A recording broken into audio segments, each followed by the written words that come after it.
Pramo ato abusan fema mu nyina aha UTV so enie omayimu ene amagoso nsam ayensa kania boaboa no eno na edru so ayede ebramo efri abeka junction ewo enkrakopem na this way chocolate drink also do here ene enso share special ice ene nso enso emu ode ene mu eya krojin na for special drinks ene nso emugwa hodo do pa bia no wombenya bi ede amount sa enwuma koi ene aboafo enkaye na akabom aso yasene id awie pam tibeka sebo no ebramo sanso ene DSTV channel 360 kasebo no yetra eguso na de bedi emu akotini bi enie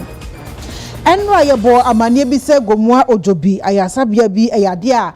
maami bi akoyare adaho yeso nya akonhia akura na okoda honom no ayade na busuafo bi amesra ne da wada honom akye nam so ayasabia ne panyifo ama ne so womo akogya no ede atuwrem na Ghana Health Service for chese womo ate eno nti womo eye emu enhwehwemu ode krata aba abonten Sanso ena Constitution Review Consultation Committee wonom ena jawosi nkonwa no ahwese 1992 Constitution obetima pense mu ayensa kraye kakra ewo mu a nom report no ababonten ama asoye Ministry of Parliamentary Affairs wonom so asihu nkonwa wototo adwen ede afasa report no eho teacher for ekuo miensa wonom de ehunu atodwa se ansha won do mutusu choko no mo pen ebegu na wo mo ate atua sanso ena de hia wonum ewo krambo krom eno ewo upper denchira east kropomu ewo infinfin mantam central region empanyfo ede atodwa se classroom a nkoda no ati esua de no aye death trap watwe de papa enu ntino wo mo esre abanse wonhwe na wonsi bi ema wo mo sanso mo chese network me communicating network no so ayabasa enkoyi ntaban enhwe ne nyina eho asem enka ema won awusafo wei ane ensem bia ebi eka na editie na edihwe ene aso no so krojia yede ebramo ewo UTV so ewo enkran abeka junction meeting ede afia educhumba mrosa me ena awie from tireka sebo no Midday ebramo afi emu ensem ankasa enie Constitution Review Consultation Committee a committee bia aban apaw a wonom ebu nkompo ahwe afi apem ahankono adiokremienu meche 1992 Constitution no emu no mahwesesen krai ensakraye bi wo mu a won betumi aye betumi aboa o man nyina na committee na dwuma mu ye nyina no matro ho report na babonte mekowiase no Ministry of Parliamentary Affairs wo so asihu nkonwa woto adwen e de afasa report no eho Honorable Chairman, I've heard people opining that in election year, there's so much one can do with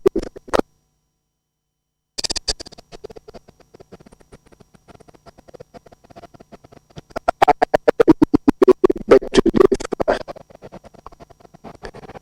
The process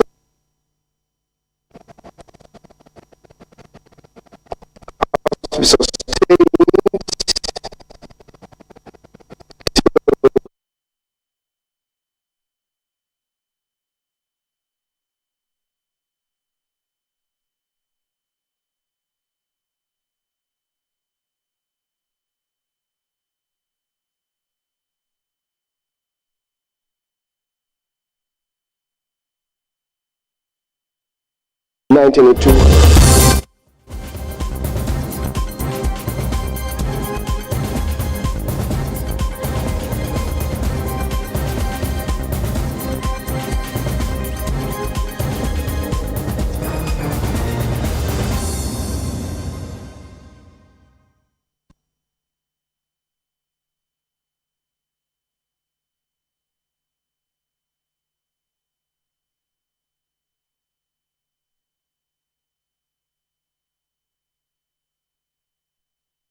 Chairman, I've heard people opining that in election year,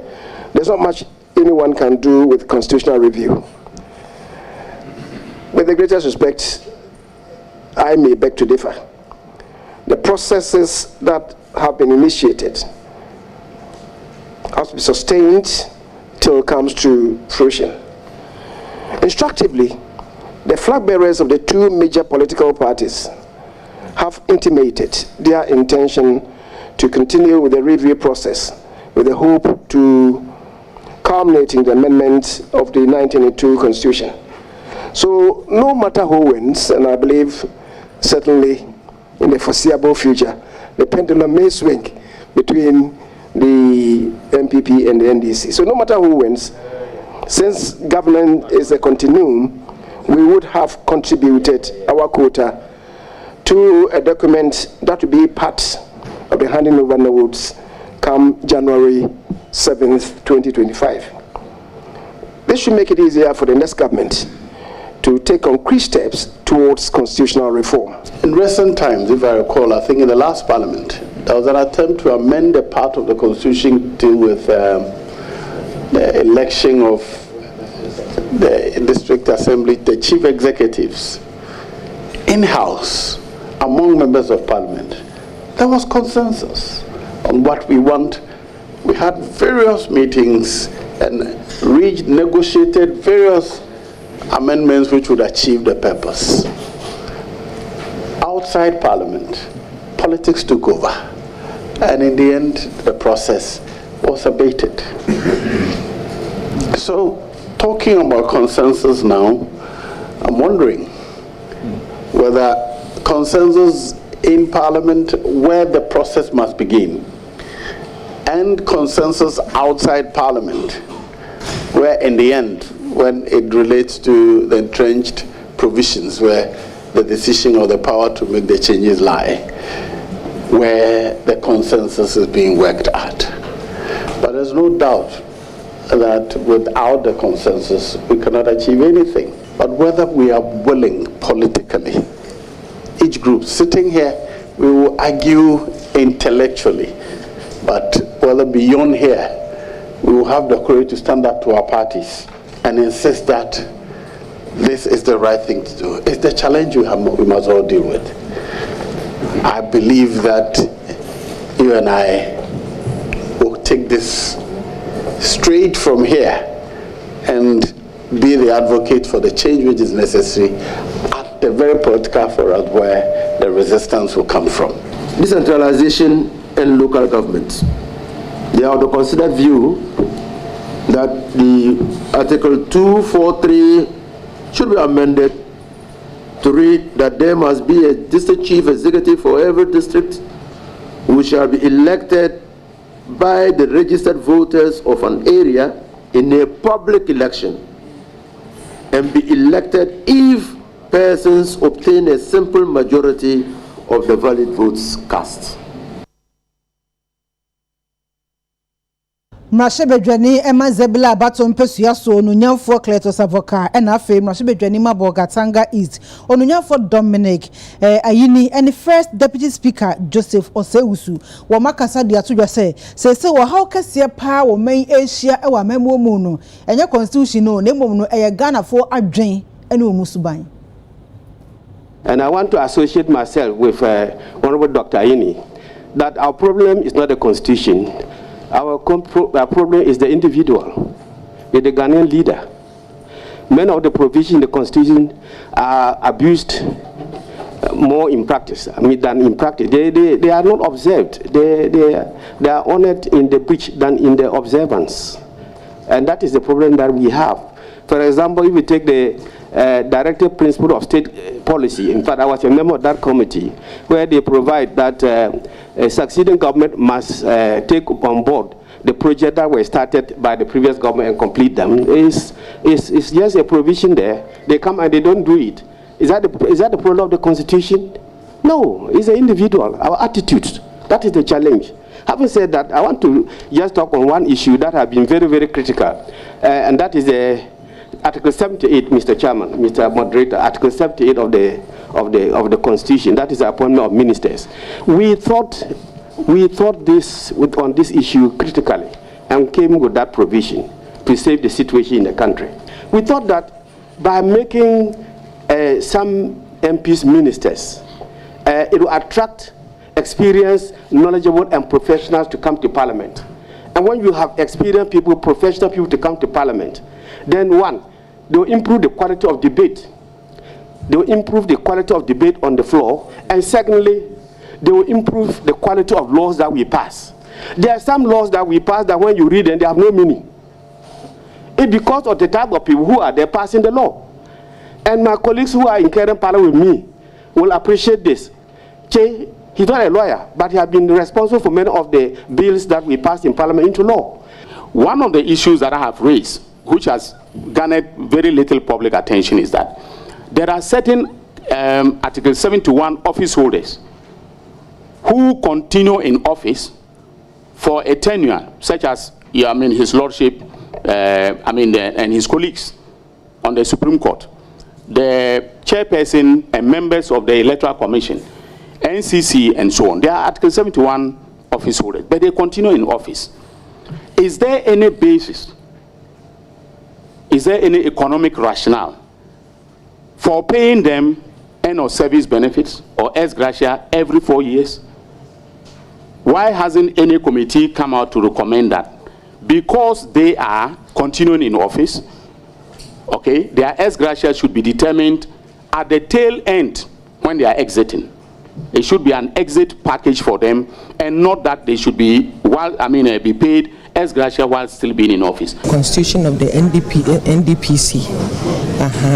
Ebini say Article 71. Ebini say ebe appointed ministers. Ebini say yempese ministers. Proposal ni be eba ni say nyese ministers eye MPs. Esan say eba ni sa na ama esinto aba omedwuma yem ewo Parliament. Ni ade ebini no. So free and can have say now ko voter region from Mantemu a yenya ntiese kwan no so migration for ayema ene ba bia bedru bia mu gina ho e basa wo mo tete wo ne nam fom ne passenger phone so eteka mu so ne driver for ne tete wo ma chese nya asem keto akra ne no na mrahye bedwane ema North Die ani din adi onunya for Roxin Nelson Dafia Makpo wakasa dia to dwase to da bia ya na immigration for no kwa do mo adwuma na mo ye ya na ehipa ni taban ene immigration for nampo defense minister won hwe My observation in connection with this statement is that, for instance, in the Volta region, in Askuma, which borders the Esojamai constituency and my constituency in South Nile, Askuma is 125 kilometers from the Ghana-Togo border. Mr. Speaker, and yet we have a huge immigration border planted at Askuma. And these officers treat especially our people from our constituencies. Mr. Speaker, you get to Askuma and you are asked by an immigration officer to get down from your vehicle and walk for about 150 meters across a customs barrier to board your vehicle. You are treated as if you are crossing an international boundary, when you are actually crossing from Volta region to the eastern region. And I've raised this matter on this front. I just do not understand why we have an immigration border located within the interior or between two regions. Mr. Speaker, you get to Dabala. Dabala is located 150 kilometers from the Flower border, and yet you have an immigration border. You get to Sogakope, which is about 145 kilometers from the Flower border, you have an immigration border. And our people are treated when they get to these borders as if they are entering into another jurisdiction, when they are actually traveling within the interior. Mr. Speaker, the number of immigration borders dotted within the Volta region alone is unacceptable. And I think that something must be done about it. We are speaking of international boundaries, but there are zones in the Volta region that are treated like international boundaries. Ghana is bounded by francophone countries. So when you go to the field, even the language barrier becomes a problem. So many a times when we go back to the field, they will have their data, we will also have our data. We agree that there should be a buffer zone between the countries so that nobody enters these buffer zones. Mr. Speaker, we have pillars already planted by the countries. These are the pillars we agree to form the boundary, but they remove these pillars and then we get problems fixing them back. Mr. Speaker, I will plead with government of Ghana to resource the boundary commission because they need to get training. They need to get training. Mr. Speaker, the work they are doing, apart from the adjudication, they have the survey aspect to carry on. So they liaise with Lands Commission to get this data for the country. Now surveying is becoming very dynamic. Mr. Speaker, they cannot be going to the field every day, but they have to use satellite imageries so that they will watch the boundary of the country on the computer. And then the trouble areas they can just identify on the computer and go to the trouble spots. They can't be going through the boundary almost every day. They can't. They don't have the resources to do that. WAEC Distinction Award 2023 Eyabasobodie Sunkwa West Africa Examination Council for Wonum Aye Ede Ama School from Koda 2023 WAEC Instruction Wonum Ekotro ye Ayomukotro bi no pass ye emane broso no WAEC Abasobodie Ede Abonkoda nabaso WAEC mpanyufo edesa abasobodie dwumadie yi ehye so edebo adesuafo a omotro mo WAEC nsohwe no ewo afe 2023 eya afi etwemu yi abaso ewo emodemu a omoboye ewo nsohwe nim ne titru ni wo mo menya kora no na nye 81 ahodo be enwotwe mpanyufo bebre na ene kopie mu ewo abasobodwumadie ase ebi eyesoafo abedi ekira wo hwe nwumasua so onimunyamfo intim fodwo afi kwancherefo panyi a woda Ghana Education Service no ano Dr. Eric Nkansa Wendy Enyonam Adilamti a wono ne panyi a WAEC for office wodano ewo yemeyimu ene headmistress ne headmasters ahodo a omode danto aso suku ewo yemeyimu ano ne nyina mu no adesuafo ahodo bensia ena yebo mabaso ewo emode mosronko a omoboye ewo afi etwemu WAEC nsohwe no emu na dwumadie yase ye ne panyi a WAEC wodano Wendy Enyonam Adilamti etwetwe nkomo na afi soafo abedi ekira wo hwe nwumasua so odimunyamfo John Intim Fodwo emomo kansem say I'm overwhelmed with joy to announce that in the year 2023 out of 2,327,342 candidates that sat for WAS in the 5 member countries of WAEC, 3 candidates from Ghana swept all the prizes at the Excellence Awards. They took the first, the second, and the 3rd prizes. We celebrate you all, our award winners, for your sterling performance and technical programs. The winners of these awards have always, over the years, confirmed the high validity and reliability of the Council's examinations. As previous years was done, to celebrate that success and to recognize the role that excellence plays in our academic system, and also to recognize our students who have become most outstanding and who have applied themselves to the highest standards of commitment in excellence, in studying, burning the midnight oil, and following closely whatever instruction that were given, even going beyond instructions, going beyond the confines of curriculum, and applying yourself to holistic education. We are indeed proud of you. Today, I am delighted to affirm that by God's grace, my efforts have not been in vain. This achievement is indeed the Lord's work and is marvelous in our sight. Yes.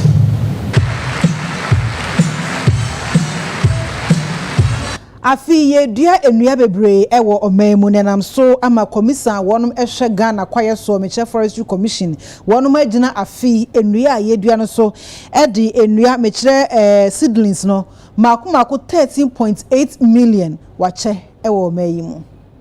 2021 ye plan target 5 million yɛtumi distribute by 7 million. 2022 20 million, yes, distributed about 26 million. 2023, so distributed 11.5 million. This year, 2024, your target here 10 million. So far, I distributed 13,875,286 seedlings. 14 out of the 16 regions in Ghana no, omo CD omo target. Near the moment, only Greater Accra, any Northeast, NACD target, and MITI target, no. Northeast, case not issue and to anti minister, Nekasaya, my directive say, Yama omu keep seedlings, no. Now, issue start to say, toa, na planting, and the honor seedlings since I do call you now, Forestry Commission offices. And now I'm supply and distribute seedlings no kakra bi pe na distribute for ceremonial planting.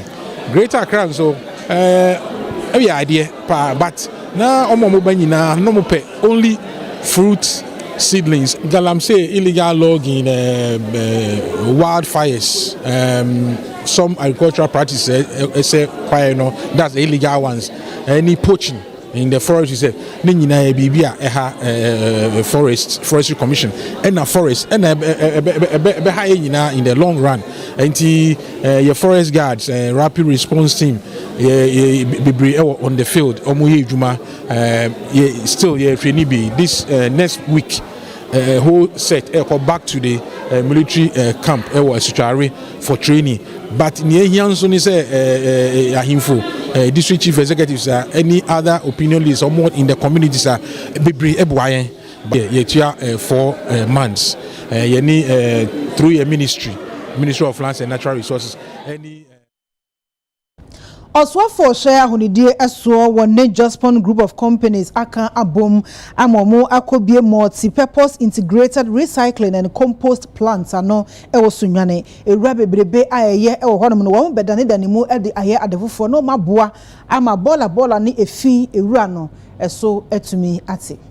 ahunidie ni nsuensuwa asoye ne soafo monyamfo Lydia Alasa Sairam wano ene pagumedie hu entema eye sunwane integrated recycling planter Zoom Lion adwumako no atintim omo ede hwe ababekura kwanura de bia de frene se enne no enwura no tons ne be 400 enombe sone so onmonyamfo Lydia ede tudwachire mu se eba ahunidie senka ye da bana kuma so pa na dwumadi adjustmentfo aye ebeboa ama mabunu anya adwuma ye na afekromponso no clean Ghana agenda no ebehye kena. The Sunyani Integrated Recycling and Compost Plants is one of the 16 agricultural plants across the regions of Ghana. It is a partnership between the Ministry of Sanitation and Water Resources and the Jaspon Group of companies to receive, sort and recycle municipal waste with the aim of improving the state of our environment. Indeed, this plant we are commissioning today is a state-of-the-art facility dedicated to enhance material recovery and recycling with a capacity to process 400 tons of waste, of solid waste per day. I say with considerable pleasure that our gathering here is another significant achievement towards the government's Clean Ghana agenda, seeking to improve solid waste management, sanitation, and dignity of the Ghanaian and our environment. Ghana National Plastics, near company be a friend is 1960. State Farms Corporation, 1960. State Fishing Corporation, 1962. Just a factory sakesia nyaminam Kwame Nkrumah so be 1960. Ewa hefa. Nyami shira o my empenifo. Na ohwe sa industrialization and edi mpuntu oba. Industrialization brings development, it brings economic change, it brings employment and create a lot of opportunities. Bra nyamedi nanado dankwe kufuado president ba ya wase oye one district one factory. It was reviving what was lost and what was dead. And as a businessman, I got that idea. A year, no. Fertilizer bottle bako. Ebetimi generate 124,000 tons. One say yeti hey higher kama. Ya carpet is no yeti. Nanka yesesa bola tubu ana ile ye metra so anka ye beba. And so one who say yeti bola so. Bola so no yeti o. And so one so be address kama yes resre. Inti Ghana yenya ade a esombo na yanhwe ya ebe free ensa. Na free ensa ye be di dem ye be bre asem sebe mumye hweye NDC Dwemsene won fifi mantam eye Professor Kofi Asiedu wakasa abo MPP for so bose se de se bi Ghana fo a wo mu awuo no wo mu din na eye voter transfer e wo mu na wo magina so e de awia afi abato ni mu na we no de ato NDC agitafo nyane mi so obia mo nani na ho se bi aboa wo na mo motwi enko electoral commission for office wo mu nkwohwe wo mu mu na wabusuafo a wo mu awu a wo mu din da so wo enwuma ni mu no wo mu ko yi mfiri mu. I yet say third accused but baby oka sa nipa for ya wo gina a court of friend Richard Japa yet say o say or take evidence actually say wo be say ho force na o di adanso krumu etia James of friend ato force enti openly and okay. In fact, yet we no. You say sana ajo bono woni pa bitrim. MPP Central Regional Executives. So want to be nye juma. Ana says osuro ye NDC for regional executives in there. And more fan tata me data. Because ye juma ye ni Emma in the Subia or Yeni Su say baby Najana 26 we be ya. Najana 26 no. E would say ya is constituency. I can go. It is part of it. Enti ya presidential vote na ena kululu bi fefema enam santina esote no. Ye be jinama presidential vote no. Emma ejina baby ejina na. Meaning say ejina be ejina na. We shall not get less than 60% vote for His Excellency John Dramani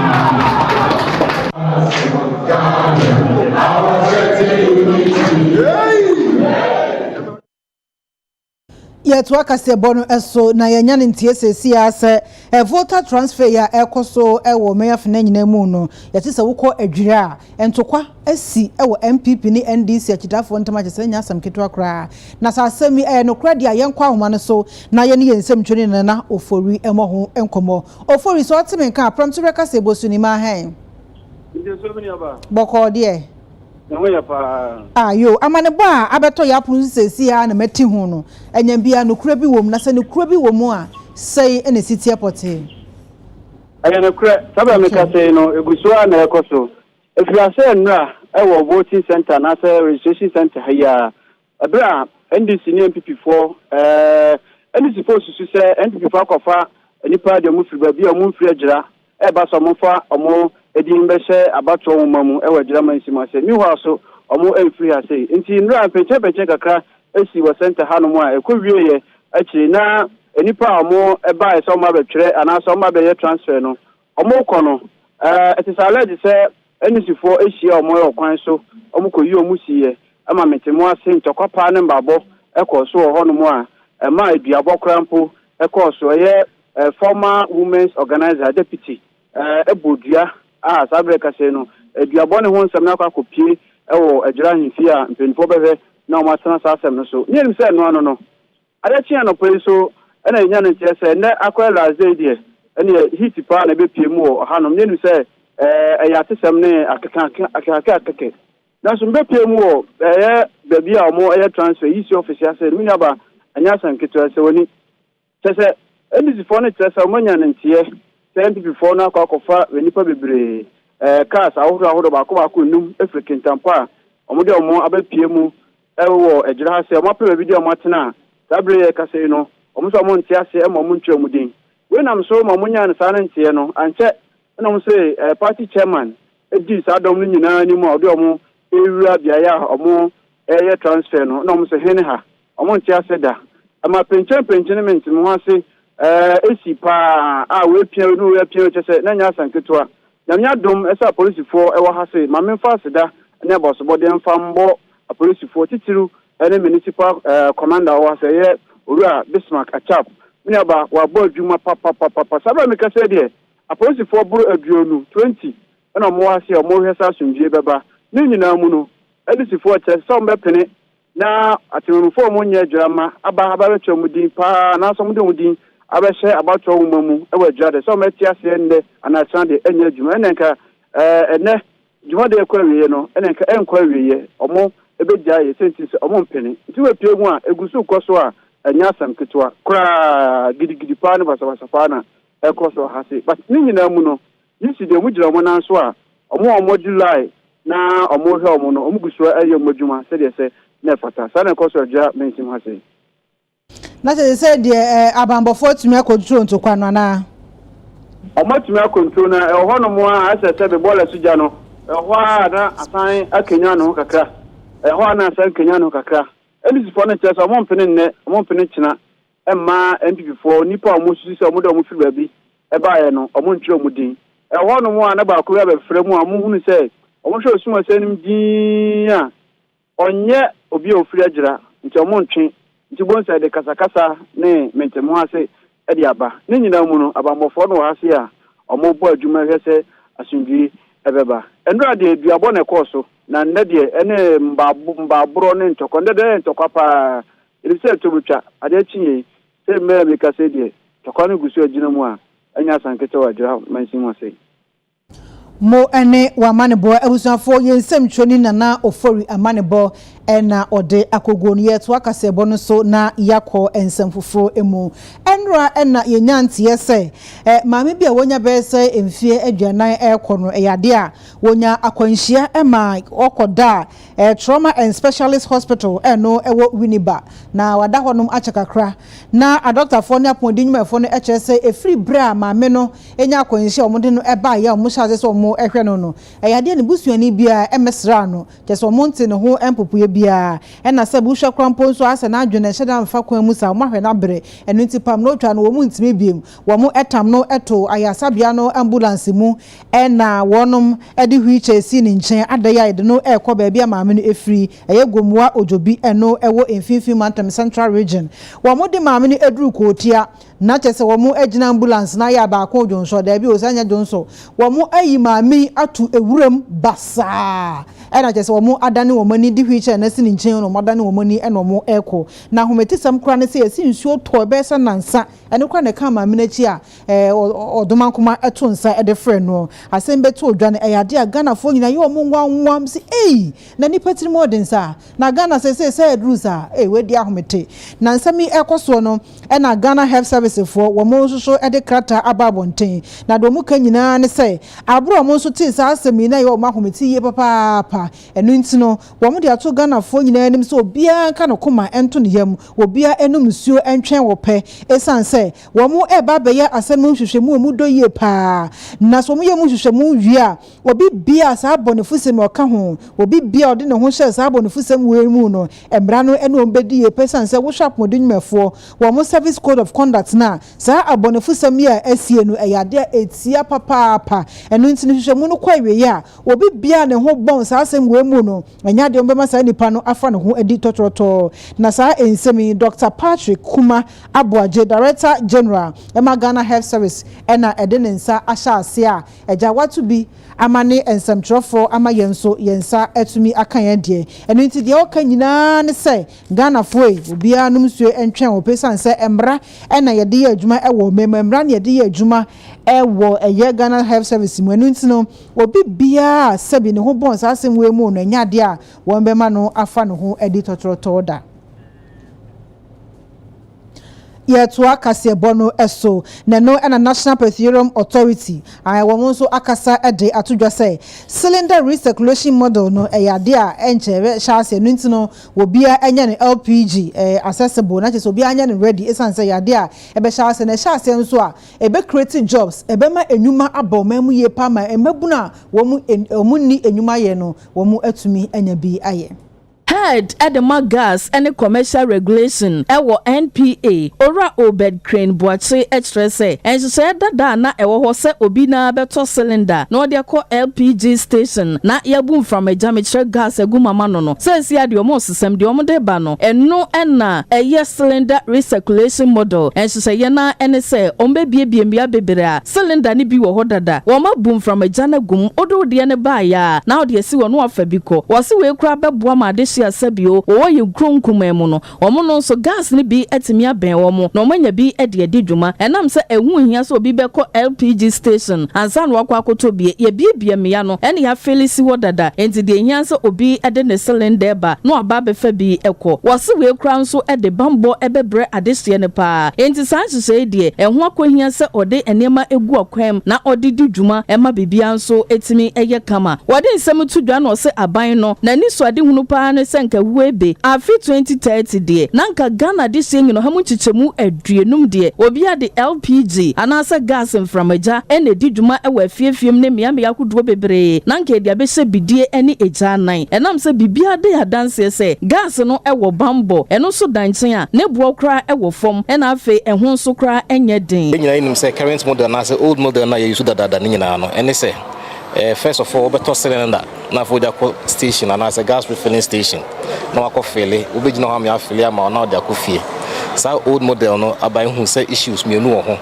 emboa ma yemfa gas na emben amanfo pi especially omo rural areas and peri-urban areas no that recirculation model no ncha se nyina no Asante Mantem PRO Edema Ghana National Fire Service DO3 Peter Ade ebom penufa baso won hyehyɛ fofra wode ba beton gas wose we ebema bambo aba woni pankwa ene ejapade hu NPA oma license companies ahodo ama sesei no ye wo 4 companies a yes adwumadie yankopon adom ba ko e wo kumase ha ebeboa ama kumase Asante Mantem ne yempotamu nyina nso so oma ye filling and redistribution na omachicho because we are registered at that.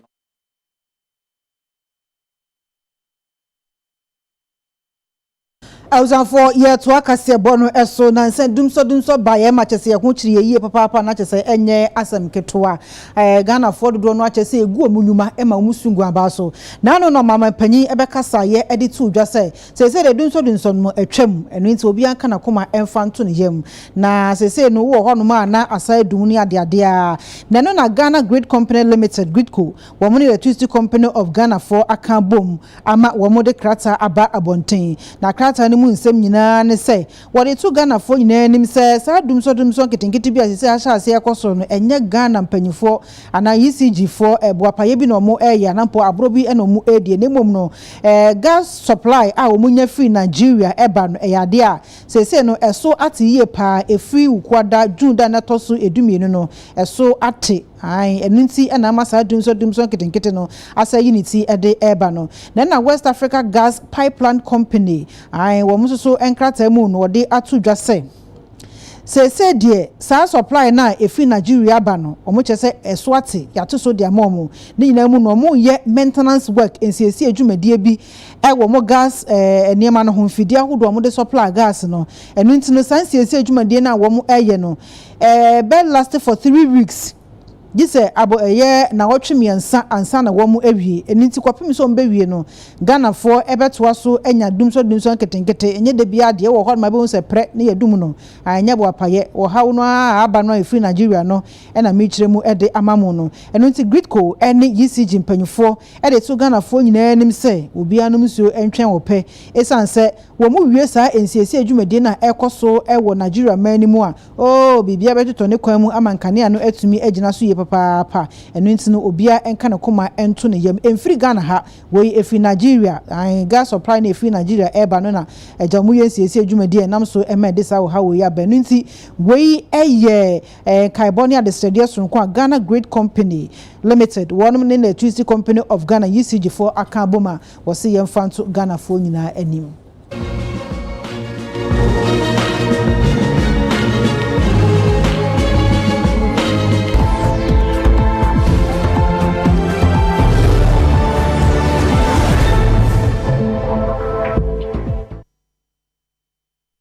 Adishia womu ewo Krambokrum eno wo Upper Dentra East Kropomu ewo Infinfi Mantam Central Region womu nso ede ato edwase